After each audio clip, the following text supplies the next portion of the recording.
You may have seen our viral video where John turns one roll of painter's tape into two. So today we're going to show you how you can do that yourself and a new way that I've devised that you're going to be able to buy on the website so you can try it yourself. Promotional support for this episode is provided by Quick Screws. Since 1987, Quick Screws has been a leader in both quality and performance. With warehouses in California and South Carolina, Quick Screws can deliver anywhere in the U.S. within 4 days. Quick Screws' highly trained personnel are ready to get you the product you need when you need it. Find out more at quickscrews.com. Last year while painting his house, John had the idea to turn one roll of 2-inch tape into 2 rolls of 1-inch tape. And it's very simple, just a block of wood, a utility blade, and a heavy-duty clamp. So we have it set up here already. We're gonna make some 3/4-inch tape. So whatever size block you cut is the tape that you'll make. So we could turn this 3-inch roll into 3/4-inch tape. We could turn this 1-inch roll into 3/4-inch and 1/4-inch tape. So let's do that.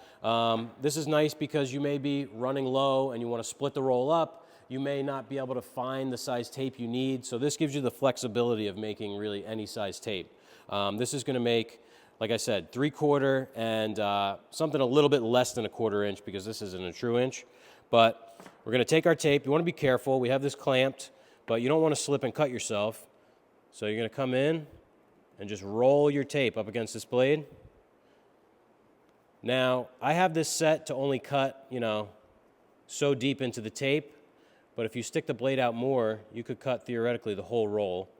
So just go around, cutting our tape, see when we get all the way around. My cardboard center's a little flimsy here, but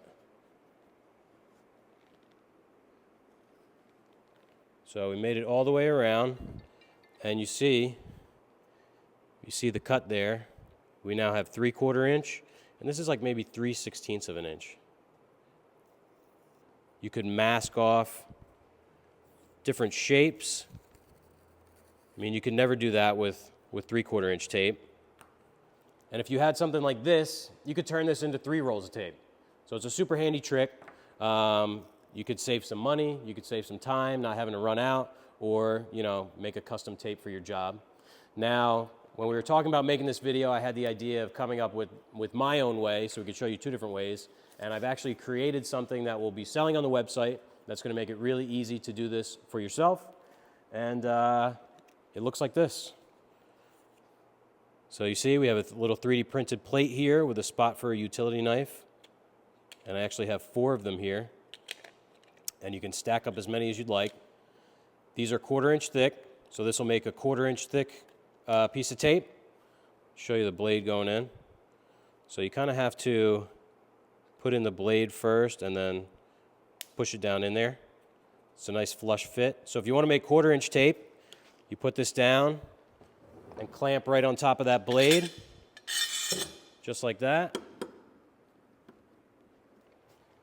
If you want to make 1/2 inch tape, you can stack 2 of them, 3/4, 3, and so on. Or if you want to make 4 pieces of 1/4 inch tape, you can stack up 4 each with a blade and cut 4 pieces of 1/4 inch tape at once. So I think that's pretty cool. Maybe we'll set that up and we'll show you what that looks like. Got 3 of these loaded up here. This one's upside down so you can see the little holes there, sort of like a Lego, how they lock together. So we can pop in this blade, and then we'll stack them up. So you just set it in there, and you see it locks into the little pinholes there. So we can stack them, 1, 2, 3, 4. Same as before, we're going to bring it to the edge of our table here, clamp it down. So these are 3D printed in PETG, which is a nice strong filament for the 3D printer. Again, be careful with your hands. This looks like something from a horror movie. So let's take this 3-inch wide tape, and we'll cut a couple pieces of 1/4 inch tape out of it. So I wanted to say, I made these stick out a 1/2 inch. So that gives you a lot of flexibility in terms of how deep into the roll you can cut. And you kind of use this as a stop. So I'm pushing this way and rotating. Gives us a good angle too on the blade so that we're not going in at a very straight angle, which will make it hard to cut. It's always good to go in a bit of an angle there. So, rotate it around, keeping good pressure. Better to cut too much than not enough. So we've made a full rotation there. Hard to see, but we're cut into 4 pieces of 1/4-inch tape. There's 1, 2, 3, 4. So I think that's pretty cool. You know, if you're paying, say, $8 or $10 for a roll of frog tape, you could turn it into, this is like an infinite money hack, you know? You just, you're gonna be making money using this.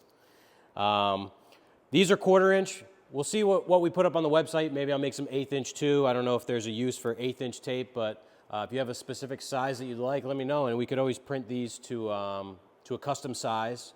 Hopefully this is a good tip. And we're also going to leave a link to Sashco. So you saw earlier John was caulking in some work at his house with Big Stretch. We both use Sashco products. I'm a huge fan of the Exact Color. So if you want to try some Sashco products and you're a professional, you can follow the link in the description. You'll get your own box of caulk. It's about like an $80 or $90 value. There's multiple full-size samples in there, Lexel, Big Stretch, the Exact Color, which we use on every custom painted job that we do. So check that out. Like I said, we'll have this on the website. Hopefully you liked the video, and we'll talk to you next week.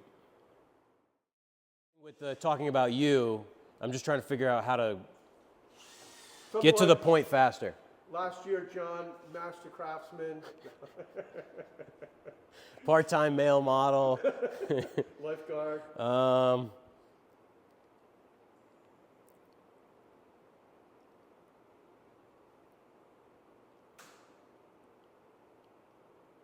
All right, I'll just fucking wing it. You got sound? Yeah. All right, I'm rolling. Last year while painting his house,